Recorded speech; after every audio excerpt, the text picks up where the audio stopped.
There was a man named Stan Lee. You might have heard of him. He's quite important to comics. During his time at Marvel, he proposed an idea. That idea would later be known as Spider-Man. This idea would not be popular among the suits at Marvel and would get immediately rejected, citing no one wants to see a young superhero and no one wants to see a superhero with spider powers. Stan Lee said, "How about I do it anyway?" and snuck it into the last issue of Amazing Fantasy, a comic series that was on its way out. In other words, Stan had nothing to lose but everything to gain by pushing his idea. And since then, Spider-Man has become a household name and one of the most iconic superheroes of all time. And suddenly the suits at Marvel suddenly turned around and said, "Hey Stan Lee, remember that idea we love so much?" That is the true story of how Spider-Man came to be. And it's quite funny to think that maybe we wouldn't have the iconic webhead we know today. And past this point, I don't need to give an introduction of who Spider-Man is. He's beloved, he's a household name, and everybody loves him. Unless, of course, you're the writers. In that case, you hate him with a burning passion. Because Peter B. Parker is never allowed to be happy. And the writers enjoy cucking him.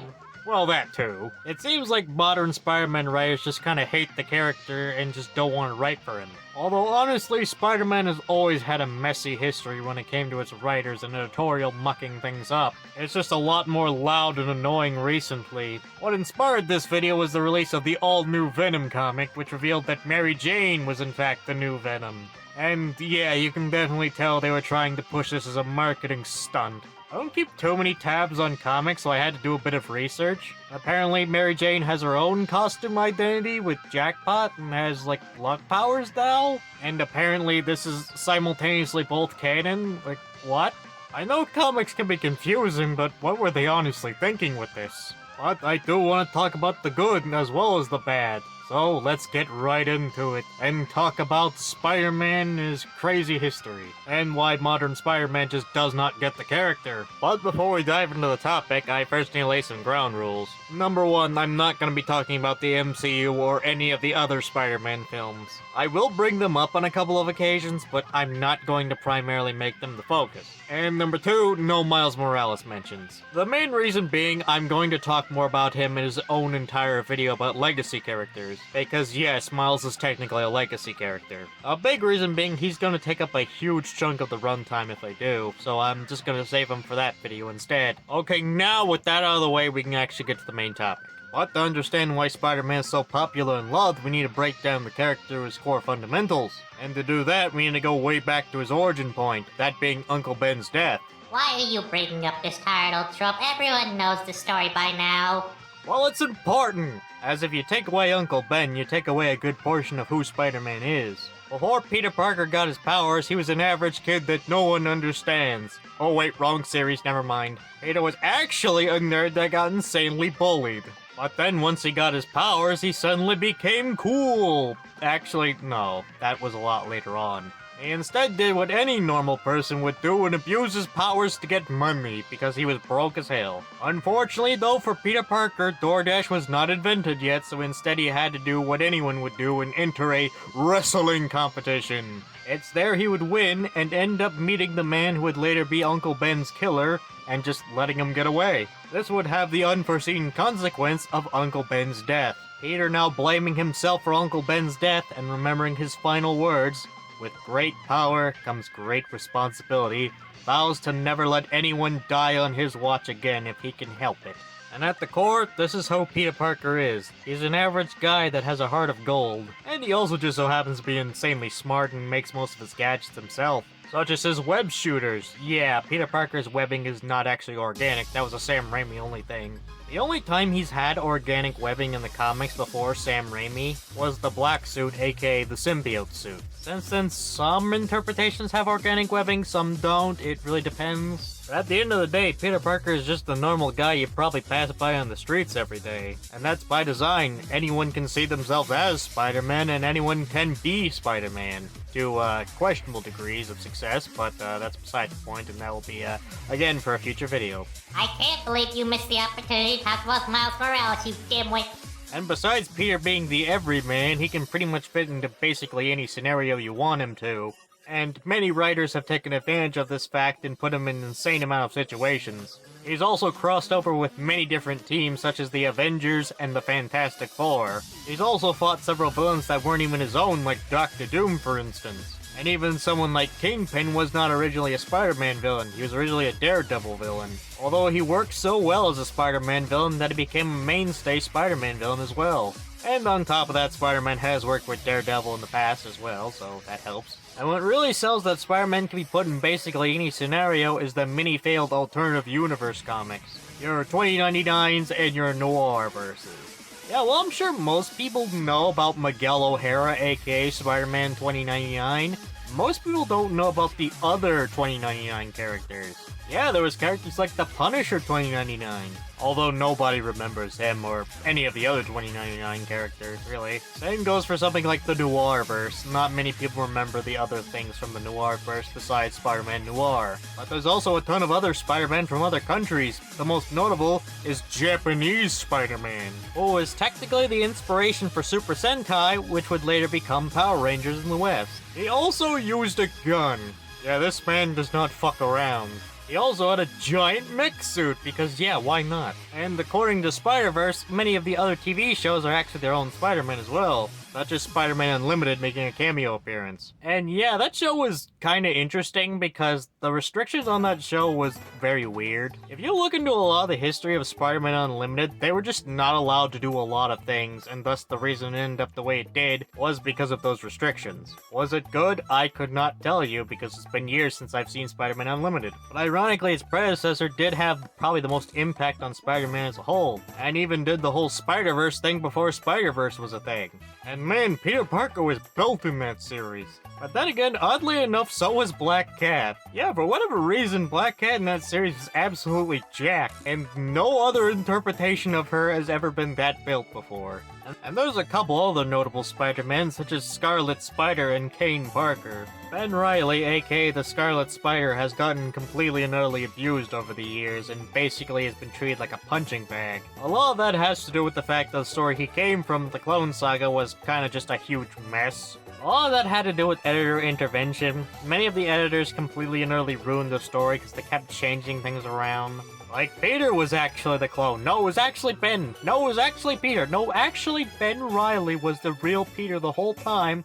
Actually, no. Yeah, this shit gets confusing very quickly. But he is a cool character. It's just kind of a shame Marvel hates him. Maybe he truly was the original, because he seems to get shafted as much as the original does now. While Peter Parker represents the nerd, he was also kind of a Chad, as women seemingly flocked to him in droves.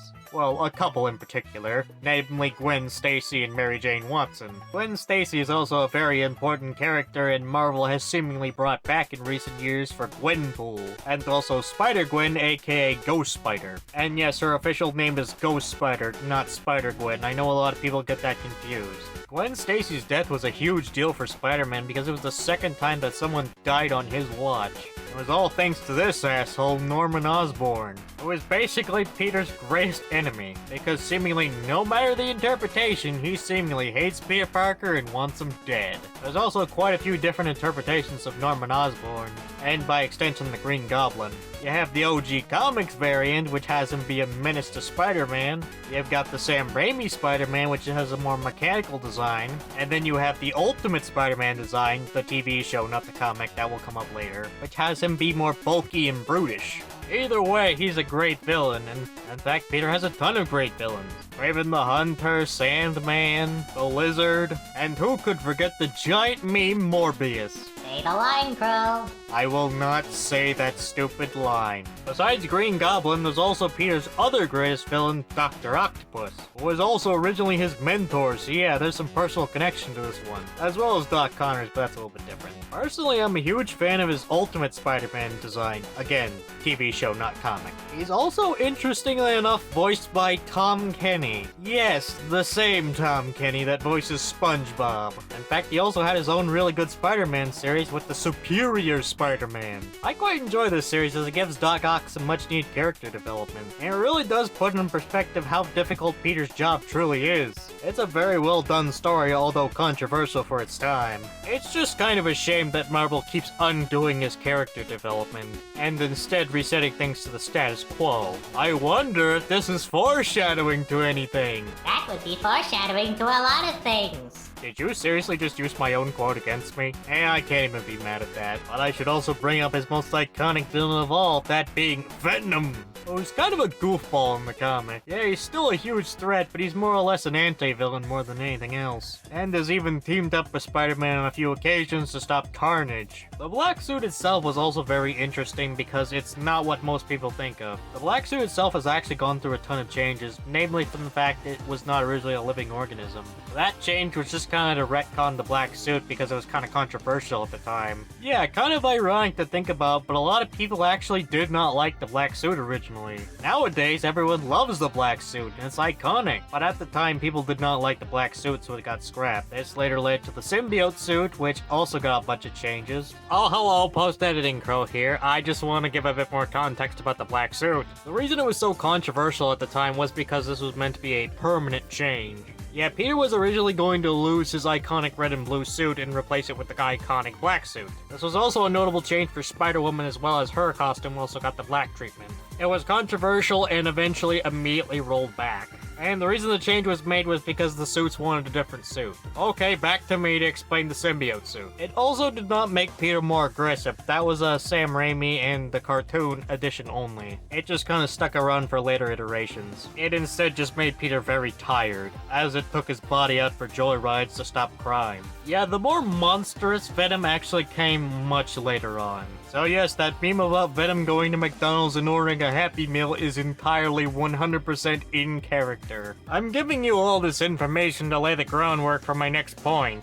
That being, modern writers just don't get the character. Or they do get the character, they just don't care. A big reason being is that they want to keep Peter Parker young. They don't want him to be older, they don't want to be mature, they don't want him to get married. Do you remember earlier when I said that Marvel said a young superhero wouldn't sell? Oh boy, the irony. A big thing is they don't want Peter Parker to be happy and, be an adult. Some of the worst stories Spider-Man has is because the writers just don't want him to change. They also don't want the status quo to change. They want to keep him young and marketable. But that's not what fans want. Fans want him to grow up. Fans want him to be happy. Fans want Spider-Man to grow up with them. This whole thing actually originally started with Ben Reilly, aka the Scarlet Spider. On top of being killed and brought back repeatedly, it was actually not too long ago turned into a villain. Ignoring any and all story arc he had about, actually finding his own way and becoming his own Spider-Man, separate from Peter Parker. And instead turning him into a villain. Because why not? Let's just ruin the character altogether. And this was also a notable thing with Superior Spider-Man, as Doc Ock basically unlearns everything he learned from his own arc in Superior Spider-Man. And now it's time to talk about the worst fucking comic in all of Spider-Man history, One More Day. But to talk about One More Day, we first need to give a little bit of context. And to give a little bit of context, we first need to talk about Civil War. No, Mimo, the Marvel Civil War. Okay, be a bit more specific next time.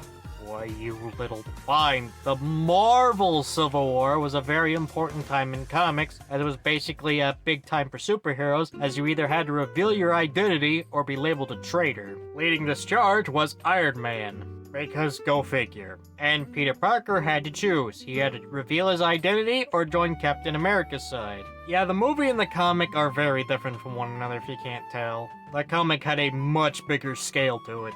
And of course, since Peter revealed his identity, he ended up having to face the consequences. And as collateral damage, Aunt May ended up being killed. And so Spider-Man does the only logical thing, and that's make a deal with the metaphorical devil, that being Mephisto, to trade away his marriage to save his aunt. Wait, what?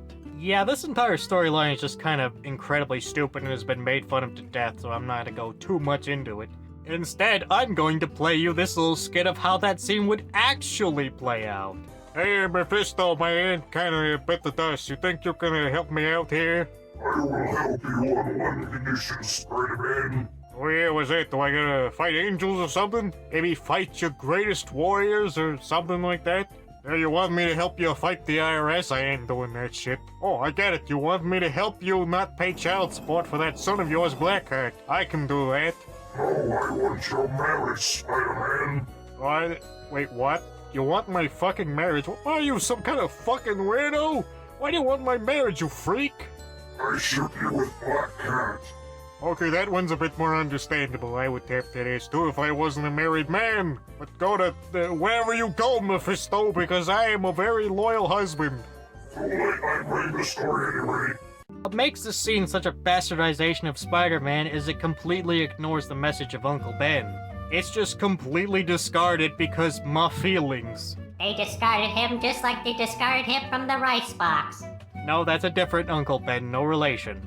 Although, yeah, that was pretty stupid too, but that's a different story. This entire story basically just made Peter out to be a doofus who made an incredibly stupid decision. And then there's the bastardization of Mary Jane Watson. Yeah, we're gonna have to talk about him. I don't have too much to say about Paul other than the fact that how do you create a character that's simultaneously hated by everyone unintentionally? Basically everyone hates this guy and wants him just deleted from the universe altogether. Hell, there's even fan theories that this guy is actually Mephisto in disguise. To which I have to say that's giving the writers a bit too much credit. This is obviously a writer's poorly disguised fetish.